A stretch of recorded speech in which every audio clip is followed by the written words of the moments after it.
hands at the front. You got one. You guys ready? Everybody's ready? All right. Thank you so much, everybody, for being here today. My name is Crystal Young, and I'm the Executive Director of Utah Cultural Alliance, which is the industry association for arts, culture, and entertainment. We like to say we are the business of living, and we are core to Utah's DNA. And it is our mission to create a friendly policy and funding environment in which creativity can best transform lives. And when I talk about business of living being core to Utah's DNA, we're talking about things like Utah is #1 in the country for creating live arts. We are home to the oldest arts council in the country, the Utah Division of Arts and Museums. And indeed, our Utah pioneers built a theater before they built any other public structure, including churches.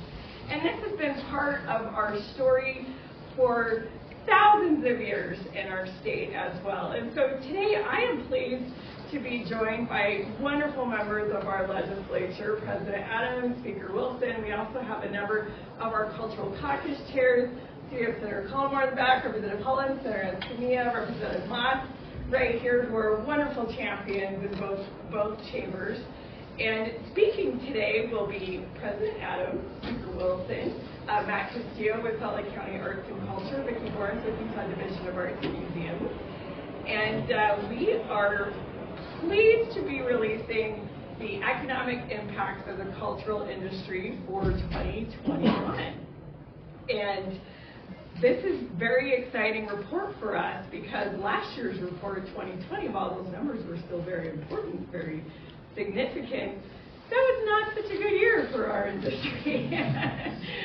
Jobs were down 9.6%. Our output was down by over $1 billion. And as you'll see in the numbers presented today, we are doing pretty good. And we are doing pretty good thank you to these wonderful representatives and senators over here who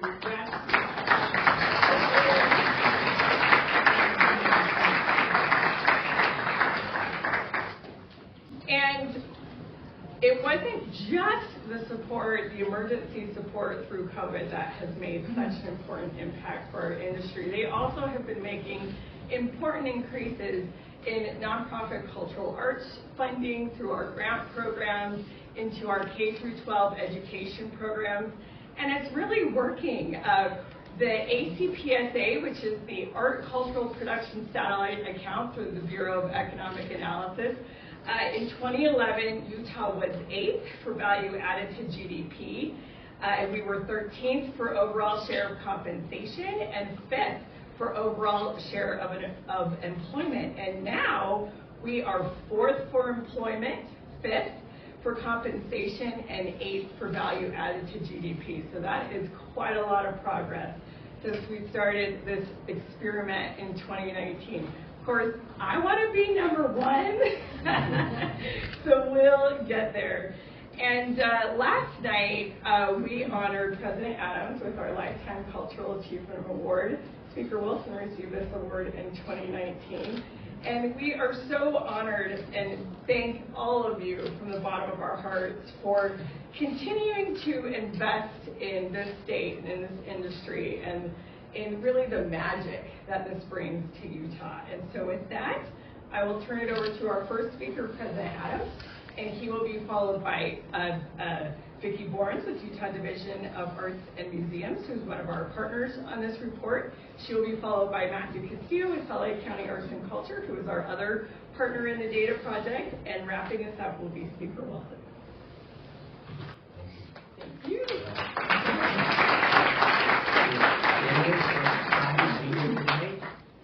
Last night I did receive the Lifetime Cultural Arts Award. That was quite an honor. And Utah, we all know that we have the best economy in the nation, lowest unemployment rate, fastest growing state. People may come here for our tax and regulatory policy, but they stay because of our quality of life, the arts. And that's what makes Utah great, and it's the heart and soul of our community. I was reminded last night of 2020, when we actually all were, the economy shut down because of COVID. And we reacted quickly. The legislature met, first time ever, in a legislative call special session. We formed a committee. We opened up non-emergency medical care.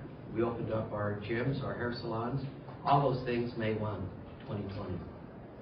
But the arts, the entertainment industry, we couldn't gather together as a group. We couldn't open them up because of the collective nature of what COVID was doing. And this industry was the one that was probably most impacted. Many of you felt it. It wasn't just those out in front, the performers, but the stage set designers, all those types of people. It was very difficult. We did everything we could to try to keep the arts going. And we actually came through it fairly well. But I want to, we're given a lot of credit as legislators, but it's really those of you in this industry, those of you that have made this industry so great and have actually helped keep it going. So thank you for that. The data I'm showing is good. I think there's $10.1 billion in direct spending from the Utah cultural industry last year. That's good news because it's $1 billion increase. That is really great news. I've had the opportunity of having 4 daughters. All 4 of my daughters have been involved in ballet. And I've been to lots of ballet concerts, but I've seen not only what their instructors have done, what they've done for them individually, but I see something happen. And it's more than just teaching people and having them learn a math or science, but it's self-esteem. And that's what you get from the arts. This last weekend, the Senate actually helped sponsor the Springville Art Festival. And I saw these high school kids as they came up to give their awards, the self-esteem and the excitement they had from these art projects. This is a big deal not only for the cultural industry, but it's a big deal for our future generations. I want to thank you for all you're doing. Our future is bright. Our quality of life is bright because of what you're doing. Thank you for having me.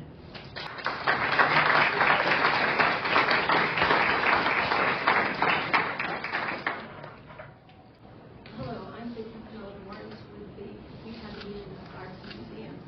And as you know, COVID has been a challenging time for our industry, and I am so grateful for the resilience that our arts and museums, libraries, and humanities have shown throughout this period.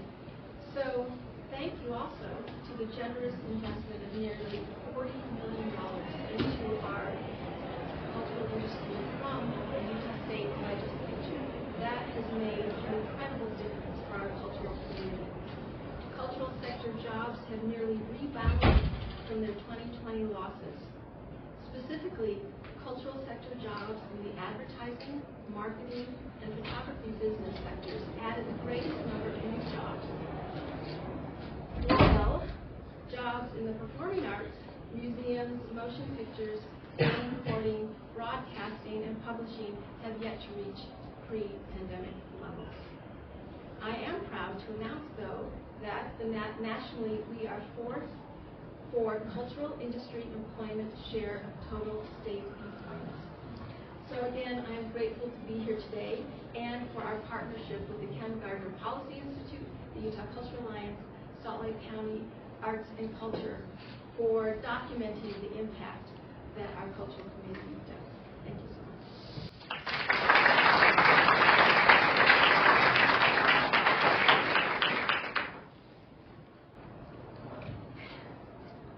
Hello, everyone. My name is Matt Castillo. I'm the director of the Salt Lake County Arts and Culture Division. I'm honored to be here today and so grateful that I'm able to play a small role in supporting arts and culture in Salt Lake County, and grateful to be here with so many others that do the same. I'm going to talk just a little bit today about the incredible tax revenue base that the cultural industry provides in our state and how those funds are partially used to leverage further economic and community impact. In 2021, the arts and culture industry generated $347.9 million in tax revenue at the state and local levels. At Eccles Theater in downtown Salt Lake City alone, one of the venues our organization supports, our Live at the Eccles and Broadway at the Eccles series generated $10 million in ticket sales, resulting in $720,000 in sales tax revenue for 2021. And keep in mind, that was just a partial year because we reopened in summer. In 2022, we actually tripled those numbers in our first full year of operations after the pandemic. We know that our community members understand the value of supporting arts and culture. As of 2021, voters across Utah have authorized recreation, arts, and parks, or RAP taxes, in 7 counties and 50 cities. Generally, RAP taxes are used to support recreation, arts and culture, and parks efforts to better our communities and families. And notably, visitors to Utah contributed 12% of that revenue. The RAP tax is a crucial element for funding for nonprofit organizations in our cultural industry. And these investments allow organizations to leverage tax dollars to increase investment to support communities in the economy. For instance, Salt Lake County Zoo Arts and Parks Program distributed $22.3 million in funding in 2021 to Tier 1, Tier 2, and zoological organizations. That $22 million investment resulted in $100 million in spending across all these organizations and 4,600 full and part-time jobs. So that just shows the power of this investment back into the community through our arts and culture industry. And with that, I will turn it over to Speaker Wilson.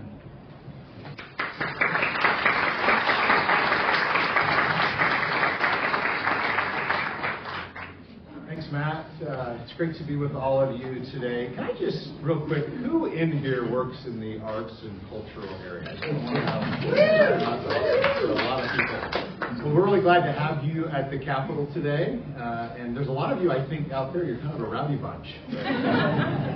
We really do appreciate you. And kind of from the bottom of my heart and that of my wife, Jenny, we just want to thank you for what you do. It's been a really interesting few years. And we've really enjoyed, as a family, spending time in a lot of your venues and facilities and sharing in kind of this journey. I'm going to go a little bit off script for a minute. That makes Crystal nervous, but you know, we've gone through some pretty challenging times as a country and also as a state, and we live at a time right now where we have millions of us that have thousands of friends on Facebook or social media. But yet people today feel lonelier than they've ever felt. And one of the real blessings that I think we see from the arts community and what you all do is you help with that challenge and problem that we have. The arts and culture in our state are one of the ways that we still stay connected together as a community and as family members. And when I reflect on my family and some of the best experiences and times we've had, they've been doing things, whether it's going to shows together or museums or performances. And my wife Jenny and I love art, and it's something that we enjoy together tremendously. And our lives are so much richer, I think, as Utahns because of the great work you do. And it's super clear from what's already been said today that we're really blessed to be in Utah with such a strong arts and humanities culture. So thank you so much. I want to talk real quick, though, about the impact that you're having on our state, and also in particular how it interacts with our visitor community and economy. So we have a lot of people that travel into our state. In fact, I was looking at this beautiful gift that Crystal gave lawmakers. And it demonstrates the amazing mountains that we have here and sunsets and what we love about our state. And this is actually what draws thousands and tens of thousands of people to Utah every year to experience our outdoors. But one of the real amazing things that happens to them is then they also get to experience the cultural benefits and community that we have here. And cultural activities play a really important supportive role in the state's $10.5 billion visitor economy. And what we also know from the data that we've seen is that people actually stay here longer and spend more time here when they are coming in and visiting our cultural and arts community, whether it's this kind of art or others. They spend, instead of the $775 that an average visitor spends here as a tourist, our arts and cultural visitors spend $830 plus. That doesn't sound like a lot, but you multiply that over tens of thousands of people, and it makes a big difference in our economy. 11%, or 1 out of 10 of the visitors that comes to Utah comes because of what you all do. And so we know how important you are, not just to the fabric of our society, but also to our economy. And what's also interesting is these folks that come here for this, for the mountains, 33% of them end up spending time in our cultural venues or experiencing Utah culture in a way. And what I think is amazing about that is they not just get to experience the outdoors, but they get to feel and sense as who we are as a people. So I just want you to know from the bottom of my heart and the legislature how much we appreciate and support this industry, and we look forward to amazing things for you in the future. Thank you.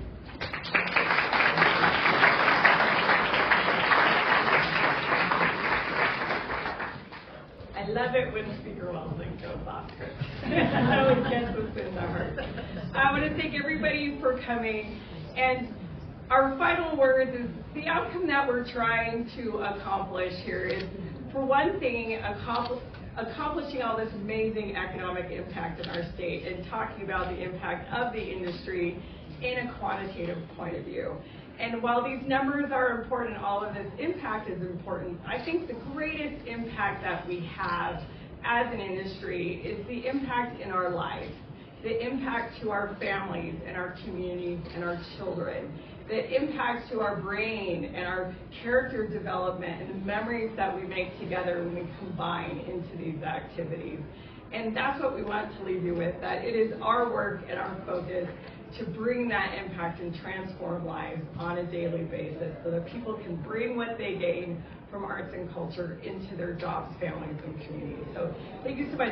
President Adams and Speaker Wilson have to go start floor time, but a number of us are available for interviews one-on-one if you'd like any. And then, of course, the entire cultural industry is out here in the rotunda today who are also great interviews as